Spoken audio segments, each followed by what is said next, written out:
पाकिस्तान के मौशी मिसाइल और गुर्बत से मुतालिक आलमी बैंक की एक रिपोर्ट सामने आई है इस हफ्ते और बहुत ही ज्यादा होशरुबा उसमें इंकशाफात है। ये कहते हैं जी कि 9.5 करोड़ पाकिस्तानी इस वक्त गुर्बत की जिंदगी गुजार रहे हैं। वर्ल्ड बैंक की रिपोर्ट पे जिसमें यह बताया गया है कि पाकिस्तान में जो पॉवर्टी है 40% को क्रॉस कर चुकी है और आने वाले सालों में बताया जा रहा है कि ये 60 तक जाएगी, 60% तक। अगर हम पॉवर्टी की बात करें, ये वो गुर्बत है जो जिसमें हम कहते हैं कि ना कपड़ा, ना मकान, ना रोजगार, ना घर, रहने को छत भी नहीं है। तो पाकिस्तान में अगर देखा जाए गरीबी तो है, लेकिन एक्सट्रीम गरीबी की अगर हम बात करें तो वो भी बढ़ती चली जा रही है। जो है शब्बर जैदी साहब ने अपना एक टीवी चैनल को इंटरव्यू दिया है आज, और उसमें उनका ये कहना है कि पाकिस्तान में इकोनॉमी की हालत बहुत खराब है, लेकिन वो अपनी तरफ से नहीं कह रहे। ये जी वर्ल्ड बैंक की रिपोर्ट है। जी हाँ, वर्ल्ड बैंक ने एक रिपोर्ट जो है वो दी है, जारी की है या इशू की है, पता नहीं क्यों करते हैं, मुझे मालूम नहीं, और उसमें हमारा ही नाम क्यों डाल देते हैं। झूठ नहीं, अल्लाह जानता है। 30,000 रुपया मेरी सैलरी है, जिसमें घर का। एक बड़ी खबर आजकल पाकिस्तान को लेकर पूरे विश्व में सुर्खियां बटोर रही हैं, क्योंकि पाकिस्तानियों ने फिर वो कारनामा किया है जिससे मजबूरन पूरे विश्व की नजर उन पर पड़ जाती है और वो इसी तरह से अपना नाम पैदा करते हैं। जी हां, ये खबर है वर्ल्ड बैंक के हवाले से। वर्ल्ड बैंक ने अभी अपनी नोटिस जारी की है जिसमें उन्होंने बताया है कि पाकिस्तान में 40% लोग जो है गरीबी रेखा से नीचे जी रहे हैं, और ये गरीबी रेखा से नीचे जीवन जीने का मतलब उनके पास घर नहीं है, रोटी नहीं है, कपड़ा नहीं है, यानी कि वो तीनों चीजों से वंचित हैं। और इस तरह से पाकिस्तान की गरीबी हालात क्या हो सकती है आप सोच सकते हैं। अगर 40% है और भविष्य में उन्होंने ये भी बताया है कि ये 40 से बढ़कर 60% हो जाएंगी, कोई इसमें दो राय नहीं है अगर सरकार ने कुछ ठोस कदम नहीं उठाए तो। लेकिन फिलहाल इस खबर के आने के बाद में छोटे मोटे नेताओं को छोड़कर किसी ने भी कोई कदम उठाने की बात नहीं की है, क्योंकि वो उनका मानना ये है कहीं ना कहीं कि जब 40% ही हैं अभी, तो 60% अमीर लोग हैं। वो इस ख्वाब में जी रहे हैं कि ये 60% को अभी हम लूटेंगे और इनको लूट कर जब इन्हें भी कम कर देंगे तो बचेंगे हम 20%, और वही 20% इस देश में यानी पाकिस्तान में राज करेंगे और हम राज करते रहेंगे और हमें कोई रोकने वाला नहीं होगा, कोई बोलने वाला नहीं होगा। और वो 20% मैं आपको बता दूं वही लोग होंगे जो उस वक्त सरकार में होंगे, जो सरकार की पॉलिसी में होंगे, जो सरकारी लोग होंगे, जो सरकार के पोषित लोग होंगे, वही 20% बचेंगे आगे चलकर, जो थोड़ा सा अमीर रहेंगे, और बाकी सब के सब भिखमंगे, भूखड़ और बिल्कुल बेघर व्यक्ति बनकर रह जाएंगे अगर सरकार ने कोई ठोस कदम नहीं उठाया। लेकिन उठाना नहीं है सरकार को कोई ठोस कदम, बस उनको खाली भारत से दुश्मनी अदा करना है, और वो हर तीसरे चौथे महीने पे जिहाद का तिलक अपने आवाम को लगाएंगे और उसके बाद में आवाम जो है जिहाद का झंडा लेकर भारत के ऊपर हमला करने का ख्वाब देखती रहेगी और अपनी गरीबी और अपनी लाचारी को वो भूल जाएंगे। और इस तरह से पाकिस्तान का बेड़ा गर्क होना तय है, इसमें कोई दो राय नहीं है।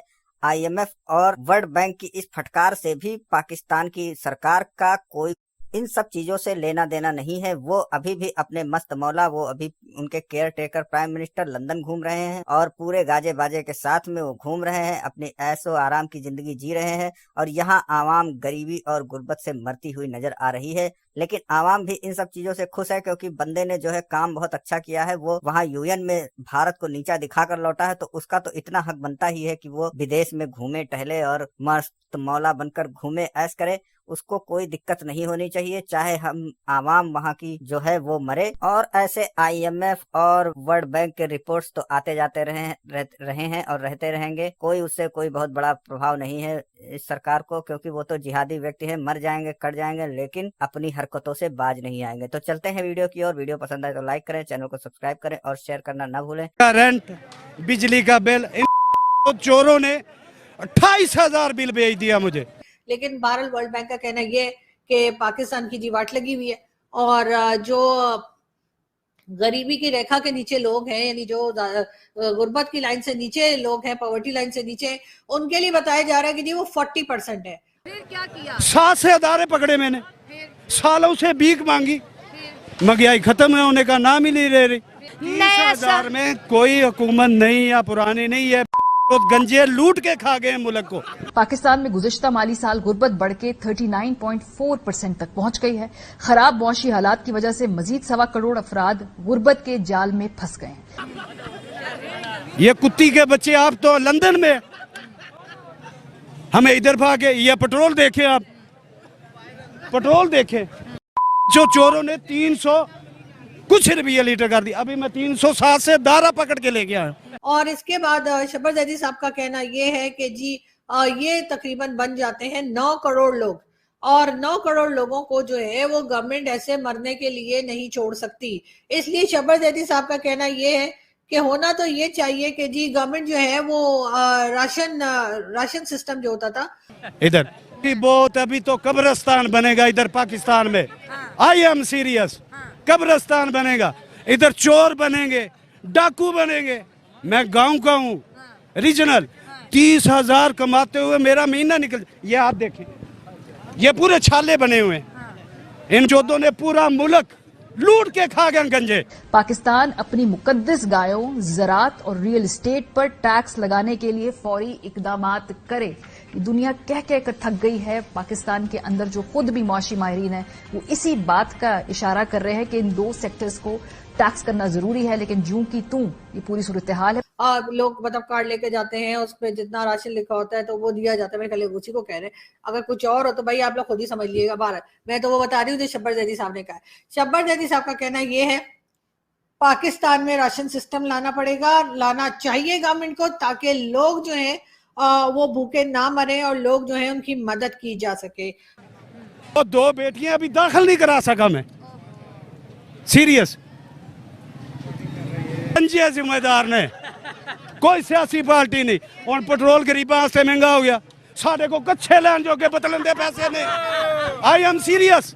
इस वक्त शब्बर जैदी साहब का कहना ये है, या उस रिपोर्ट का कहना ये है, जो रिपोर्ट जारी की है वर्ल्ड बैंक ने, उस रिपोर्ट का कहना ये है भारत में, जहां हमें हर वक्त 36 का आंकड़ा रहता है, हम हर वक्त कुछ ना कुछ बोलते रहते हैं, भारत में इस वक्त जो लोग गरीबी की रेखा से नीचे हैं वो 15% है सिर्फ। सेकंड ईयर नहीं, फर्स्ट ईयर नहीं। मैंने बहुत तालीम की है, लेकिन क्या है तो शादी करा के फंस गया हूं, अल्लाह जानता है। और पाकिस्तान में है जी 40%। जी हाँ, 40%, 40 और 15 के बीच में टकरा चल रहा है। जी हाँ, और इस तरह से ये भी जब शब्बर जैदी साहब से पूछा गया तो उन्होंने कहा कि कोई दूसरा रास्ता नहीं है सिवाय इसके कि राशन सिस्टम इंट्रोड्यूस कराया जाए। 30 से 32,000 रुपया कमा रहा हूँ, 30 से 32,000। दूध गया, पैम्पर गया, सीरियस। चीनी गई तो पत्ती गई तो मीटर कट्टन नुयाद की फिर रहा था। और सीरियस सालियां दा तरला करके ना, मैं क्या मीटर दा बिल ना कटे यार, ये मीटर तार दे। और इस तरह से ये होगा कि लोगों को बचाया जा सकेगा और उनकी प्रॉब्लम्स को कम किया जा सकेगा। अब इसके ऊपर न जाने क्या कहेंगे और कैसे कहेंगे और कब करेंगे हमारे लोग। हमारी जो कहना चाहिए गवर्नमेंट है, हमारी स्टैब्लिशमेंट है, वो इस पे कभी काम कर पाएगी या नहीं, ये तो खैर आने वाला वक्त ही बताएगा। और बिल की मीटर कटे जाना ही नहीं तारना। 28,000 कुछ रुपए मुझको बिल आ गया। चल क्या रहा है, एक पक्खा इस तरह हमारे घर में नहीं है। लाता रहे ने, कोई पेट्रोल सस्ता नहीं होगा, सिर्फ आवाम लारा, सिर्फ ला रहे थे जे। आया पाकिस्तान मौशी इस्तेकाम के लिए जीडीपी के 7% के बराबर मालियाती एडजस्टमेंट करते हुए अपने बेजा अखराजात कम करे। इसके अलावा वर्ल्ड बैंक के जो माहिर इक्तिसादियात है उन्होंने इस हफ्ते एक आर्टिकल भी लिखा है और वो कहते हैं कि पाकिस्तान इस वक्त एक फैसला कुन मोड़ पर खड़ा है। गुज़श्ता कुछ सालों और दहाइयों की मौशी पॉलिसियों ने पाकिस्तान में जिंदगी के मयार, प्राइवेट सेक्टर और माहौल पर बहुत बुरा असर डाला है। की सिचुएशन है वो दिन ब दिन डाउन होने की मेन वजह ये है कि पाकिस्तान में इस वक्त जो गुर्बत की लकीर से हम इसलिए नीचे जा रहे हैं क्योंकि इलेक्शन जो है वो फेयर नहीं हो रहे पाकिस्तान में, और हमारे जो कैंडिडेट हैं उनकी ज़्यादा जो प्रॉपर्टी है वो आउट ऑफ कंट्री है और वो पाकिस्तान में बिज़नेस नहीं कर रही। पाकिस्तान में जो बिज़नेस है वो डाउन होता जा रहा है, ग्रो नहीं कर रहा पाकिस्तान में जो बिज़नेस है वो ग्रो नहीं कर रहा। इस वजह से पॉवर्टी में इजाफा होता जा रहा है।